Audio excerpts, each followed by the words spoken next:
मोदी शाह की जोड़ी का पूरा ध्यान क्या केवल चुनाव जीतने पर ही रहता है? उन्हें पता ही नहीं रहता है कि देश में क्या हो रहा है। जब पानी सिर से ऊपर निकल जाता है तब वो चेतते हैं, लेकिन तब तक बहुत देर हो जाती है। कभी तिलचट्टों के सामने घुटने टेक देते हैं तो कभी कृषि बिल के नाम पर हुड़दंगी किसानों के सामने, कभी शाहीन बाग आंदोलन से घबराकर सीएए एनआरसी वापस ले लेते हैं, तो कभी अयोध्या मंदिर में हुई चोरी का उन्हें पता ही नहीं चलता है। और अब चीनी। नमस्कार, मैं गणेंद्र सिंह सरोहा। चीनी 65 रुपए किलो तक पहुंच गई है। एक महीने पहले 45 पर थी। ऐसा पहले 2007 में कांग्रेस के शासनकाल में हुआ था। तब 12 रुपए से सीधे 40 से 45 रुपए हो गई थी। महंगाई की इंतहा थी, लेकिन तब के प्रधानमंत्री मनमोहन सिंह ने कहा था कि देश के विकास के लिए महंगाई जरूरी है। यह वही देश है जहां प्याज के दाम 60 रुपए तक पहुंचने पर दिल्ली में भाजपा की सरकार गिर गई थी। बात 1998 की है, आज से करीब 30 साल पहले की।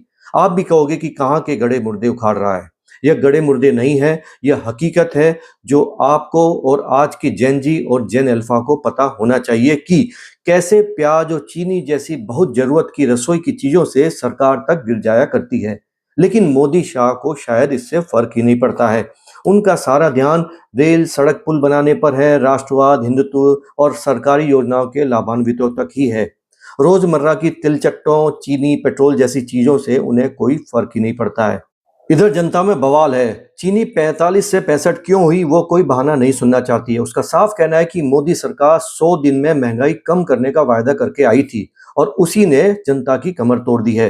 प्रधानमंत्री नरेंद्र मोदी ने 2013 में यहां तक कहा था कि विदेशों में काला धन वे लेकर आएंगे और हर एक के खाते में 15-15 लाख रुपए जमा हो जाएंगे। उस वायदे को बाद में जोड़ीदार शाह ने जुमला बता दिया था।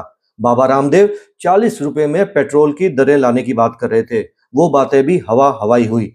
मैं भी, आप कहोगे कहाँ चला गया, ये तो बातें हैं, बातों का क्या। वो कहा गया है ना कि बेवकूफ बनती है दुनिया, बनाने वाला चाहिए। खैर, बात चीनी की हो रही थी। इसकी कीमतें चाहे किसी भी वजह से बढ़ी हो, लेकिन जनता की समझ में एक ही बात आ रही है, इथेनॉल की वजह से बढ़ी है। गन्ना पेट्रोल के लिए पिरो दिया गया, जनता को मिला ठेंगा। सरकार भले ही कह दे कि इथेनॉल की वजह से चीनी की कीमतें नहीं बढ़ी हैं। इथेनॉल का तो प्रोडक्शन जो था पेट्रोल में मिलाने का 12% से इस साल घट के 9% रह गया है, लेकिन जनता सुनने वाली नहीं है। उन्हें तो बस गडकरी की रील्स दिखाई दे रही हैं। इथेनॉल की वजह से ना तो पेट्रोल सस्ता हुआ और दूसरी उनकी गाड़ियों का माइलेज भी कम हो गया। उनके पुर्जे खराब होने लग गए और वो अलग है। जनता दोनों ओर से मारी जा रही है, कोई सुनने वाला नहीं है। मोदी और शाह की दिक्कत पता है क्या है? वे ना तो इथेनॉल के घालमेल पर कुछ बोलना चाहते हैं और ना ही 65 रुपए किलो चीनी पर। उनका सारा ध्यान लोकसभा की सीटें 543 से 810 या 845 करने पर है, वन नेशन वन इलेक्शन की तैयारी पर है, महिलाओं को लोकसभा में 33% आरक्षण दिलाने पर है और अगले साल होने वाले यूपी और पंजाब के चुनाव जीतने पर है। उनका ध्यान जैन जी और आम जनता के मुद्दों पर बिल्कुल नहीं है। दशहरे और दीपावली तक चीनी की रेटें कम नहीं हुई तो तय मानिएगा जनता भी इस कड़वाहट का टेस्ट आने वाले इलेक्शन में भाजपा को जरूर चखाएगी।